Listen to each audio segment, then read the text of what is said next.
Hola, bienvenidos. En esta oportunidad quiero hablar de 4 novelas de ciencia ficción o que así son vendidas como obras de ciencia ficción y un libro de lo que podemos llamar ciencia de la literatura. Voy a comenzar con una de esas novelas que tiene un párrafo que me parece muy interesante y que utilizaré como hilo conductor a lo largo de esta charla. La novela, supongo que muchos han visto la película, Carl Sagan, Contacto, Carl Sagan. Por supuesto, todo el mundo conoce a Sagan, no es necesario que les muestre la fotografía. Lo que sí vean el libro, bueno, pues, está en más o menos buenas condiciones y yo supongo que todos tienen una idea general de lo que trata esta novela. Sin embargo, quiero resaltar un párrafo para mostrar que quizá valga la pena leerla a pesar de haber visto la película y notar que tiene una gran cantidad de diferencias, porque a final de cuentas el cine no es lo mismo que las novelas, como comentaré sobre esto al final, cuando veamos la obra de crítica literaria de ciencia de la literatura. Bien, esta edición es de 1986, es la edición de Pocket Books de Nueva York. Todos sabemos que salió en 85 por otra editorial, pero pues esta es la más paperback, miles de millones de libros de estos. Entonces vamos a la cita, está en la página 207 de la edición que ya comenté, de la editorial que ya dije. Te diré por qué es mejor enviar rusos. Están haciendo una nave espacial y están tratando de integrar el tipo de tripulación que debe de llevar, ya que es un esfuerzo multinacional. ¿Quién debe de ir? Esto es lo que les va a responder un ruso. Cuando habla aquí de rusos, todavía está hablando del Imperio Soviético, de la Unión Soviética, no de la Rusia de hoy. Estamos hablando de los tiempos en que Putin era todavía un agente de la KGB. Bien, vamos a la cita. Te diré por qué es mejor enviar rusos.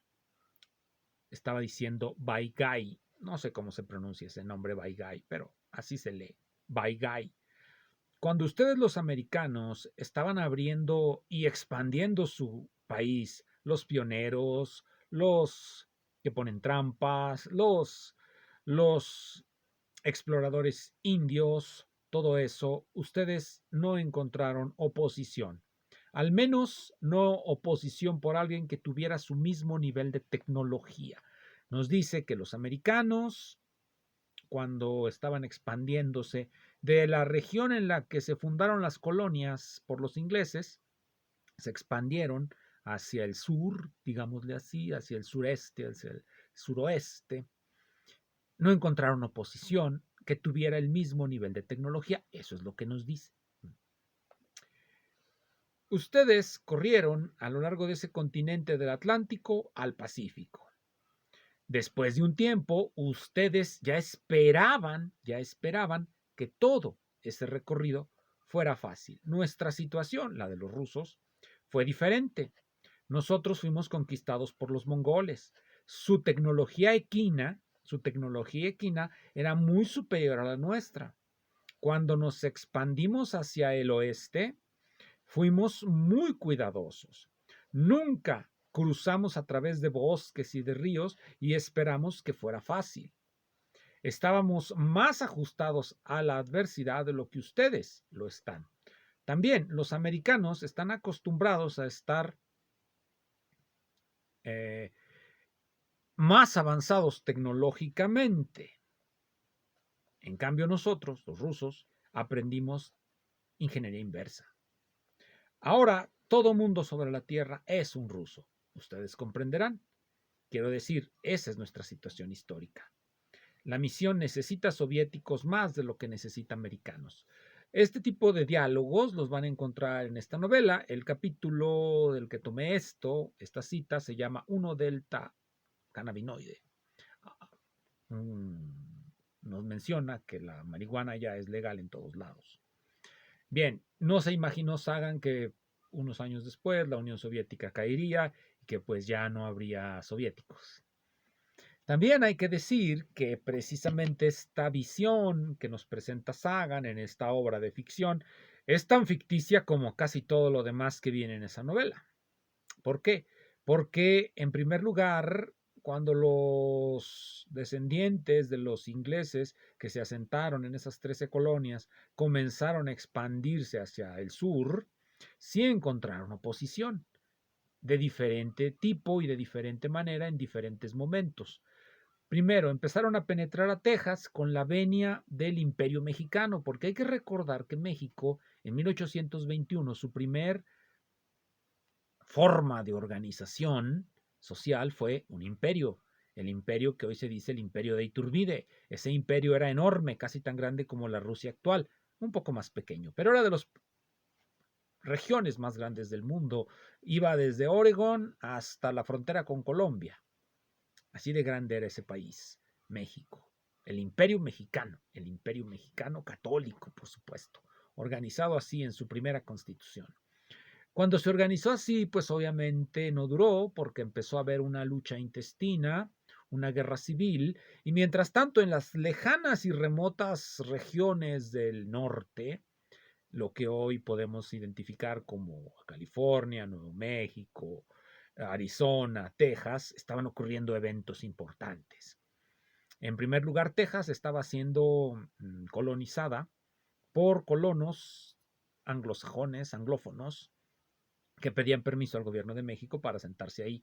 En algún momento, esos colonos anglófonos se juntaron con todos los novohispanos, por decirles así, que no aceptaban el gobierno centralista de México una vez que fue depuesto Iturbide y que decidieron separarse y formaron un país, Texas, que fue el país de la estrella solitaria durante un cierto tiempo. Ahí ciertamente los americanos no iban a encontrar oposición. Pero en las otras regiones, California, Arizona, Nuevo México, que son donde tiene lugar esto de lo que habla Sagan, cuando los pioneros, los traperos, los exploradores indígenas, claro que allí iba a haber oposición porque eso pertenecía al Imperio Mexicano. Lo perdió en una guerra civil. Gracias pues a una serie de factores, los perdió. Había una guerra civil, empezó una guerra con Estados Unidos, había un movimiento separatista en el Yucatán, había un movimiento separatista en Texas. Todos esos factores se juntaron para que México fuera derrotado en su lucha, en su guerra con Estados Unidos. No porque tuviera más tecnología Estados Unidos, no era superior tecnológicamente a ese país en ese momento, no lo era, porque México había heredado la tecnología del Imperio Español, que era uno de los más avanzados en ese momento en el mundo. Hoy día, por supuesto, esto ya no es cierto.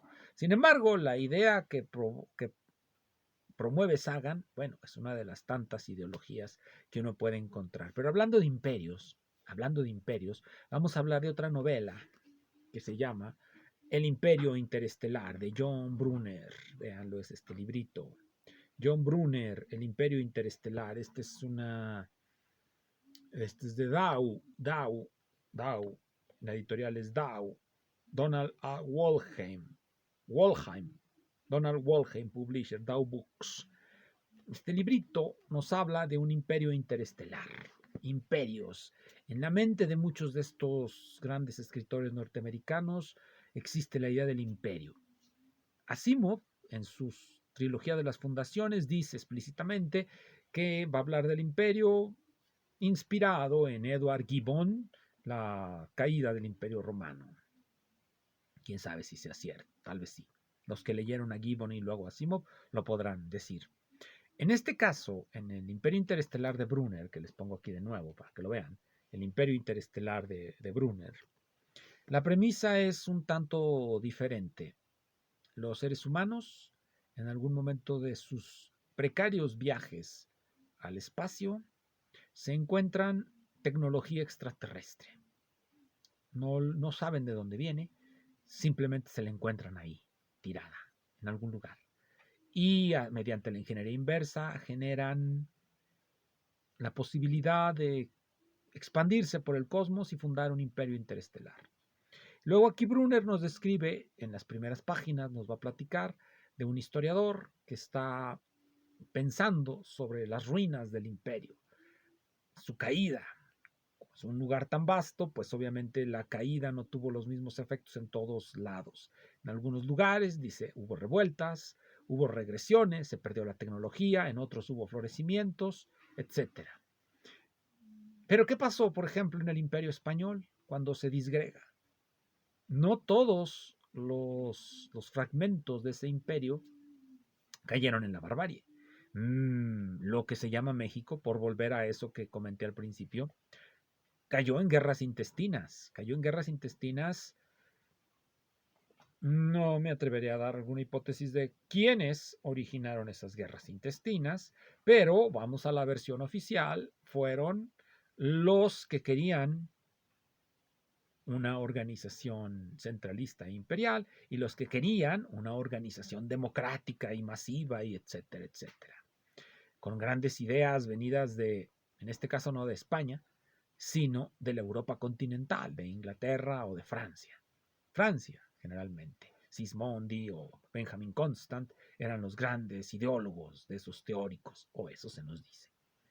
Entonces México no era para nada una región del Imperio Español que haya caído en una completa anomia, sino más bien en una guerra por definir una estructura de gobierno. En gran medida, algunos querían apartarse del modelo hispánico y otros querían apartarse del modelo anglófono. Bien, esa es más o menos la idea del imperio interestelar de Brunner, así.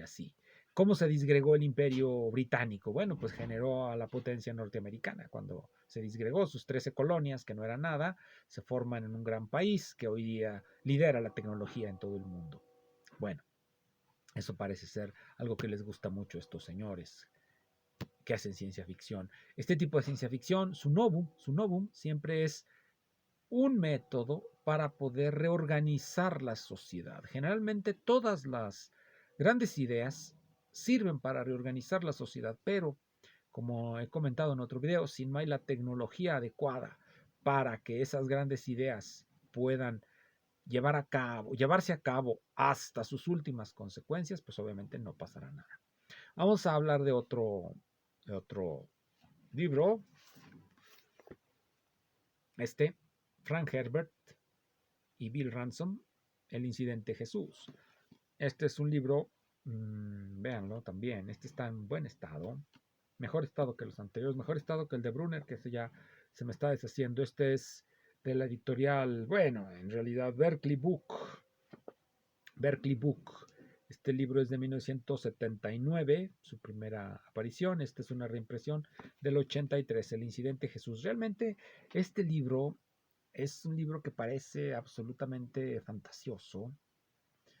Habla sobre la aparición de una inteligencia artificial en un planeta. Bueno, continúa una de las grandes líneas de Herbert, que es su pensamiento, el pensamiento ecologista de Herbert. Y nos habla del aterrizaje de una misión de la Tierra en un planeta y las consecuencias catastróficas de ello, así como la interacción con una inteligencia artificial que es desarrollada durante todo ese viaje. Y eso es lo que va a dar origen a algo muy parecido a una cuasi teología en donde aparece algo parecido a Jesús y cosas por el estilo. Ya, la dejamos por allá. En realidad me pareció tan aburrida en cierto momento que me quedé como por la página 209 de 300, tiene 400 páginas, casi lo leí la mitad y ahí lo dejé, no lo pude terminar de tanta cosa. La expectativa teórica nos lleva a decir que esta cosa no es ciencia ficción, como dice Jesús González Maestro en sus videos. Él dice, esto no es literatura. Bueno, pues aquí uno dice, esto no es ciencia ficción, esto es pura fantasía. Bueno, vamos a algo que sí tiene pretensiones de ser ciencia ficción del más alto nivel. Este libro, Visiones Peligrosas, de Harlan Ellison, como pueden ver, está en perfecto estado. En perfecto estado, un poco acaso pasado por... Este lo vi en un video que voy a colocar en la descripción, no, en los comentarios voy a colocar algo de donde vi este. Lo vi, me gustó, esta edición en español, todo el mundo sabe, la edición de Martínez Roca es en 3 tomos, la reimpresión que hizo la editorial Orbis también es en 3 tomos. En este solo volumen están todos los cuentos de esos 3 tomos. Y quiero comentar uno cuya idea, si bien es de los muy de los 70s, todos recordamos que este libro en realidad es de los 60s, es de 1967. Esta edición que tengo aquí es del 75. La mayoría de las ideas ya están muy, muy obsoletas, pero hay una que me sigue pareciendo muy curiosa y que me parece que es muy, muy del estilo y del ambiente de esa época beat, beat, todos esos señores. Es el cuento de Theodor Sturgeon que se titula Si todos los hombres fueran hermanos, ¿dejarías que alguno se casara con tu hermana? Vamos a la página en la que está. Me figuro que este viene en el libro tercero de la edición en español. Aquí está en la página 326. Es ya de los últimos. Realmente los libros, los artículos, realmente los cuentos que vienen aquí son, algunos de ellos son memorables. El de J.G. Ballard que viene aquí es muy, a algunos no les gusta, a mí sí me gusta. A algunos se les hace que no es de lo mejor de Ballard, a mí me sigue pareciendo de lo mejor de Ballard, aunque no he visto si está en su compilación de obra de todos los cuentos, ahí luego lo comento.